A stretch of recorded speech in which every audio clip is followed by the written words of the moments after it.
اور اس وقت خاص مہمان ہمارے ساتھ ہیں، ان سے سمجھنے کی کوشش کریں گے رمضان کی فضیلت۔ تعارف آپ سے کرا دیتے ہیں، مولانا اشتیاق احمد اسلامک اسکالر اس وقت ہمارے ساتھ چرچا میں جڑے ہیں، اور مفتی منظور ضیائی چیئرمین آل انڈیا علم و ہنر فاؤنڈیشن کے اس وقت ہمارے ساتھ ہیں۔ سب سے پہلے بہت شکریہ آپ کا زی سلام کو وقت دینے کے لیے۔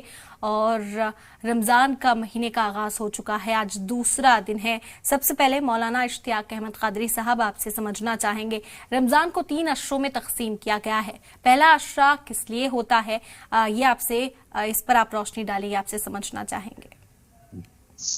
السلام علیکم ورحمۃ اللہ تعالی وبرکاتہ۔ بسم اللہ الرحمن الرحیم۔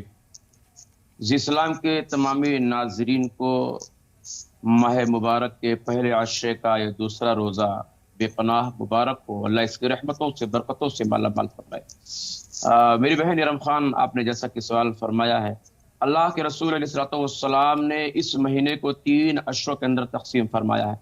پہلا عشرہ رحمت کا ہے، قرآن پاک کی آیت کریمہ ہے، اللہ نے فرمایا کہ وما ارسلناک الا رحمۃ للعالمین، محبوب ہم نے آپ کو ساری جہان کے لیے رحمت بنا کر کے بھیجا ہے۔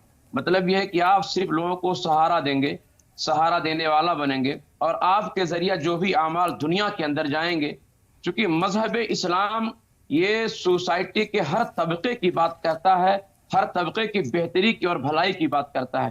یہاں رحمت جو اس عشرے کو قرار دیا گیا ہے، یہ مومنین کے لیے تو خاص ہے ہی، لیکن مومنین اور رمضان کے صدقے میں سوسائٹی کے ہر طبقے کو آپس میں پیار محبت دینے کا، آپس میں جوڑنے کا، ان کے دکھ درد کو محسوس کرنے کا بھی پیغام دیتا ہے۔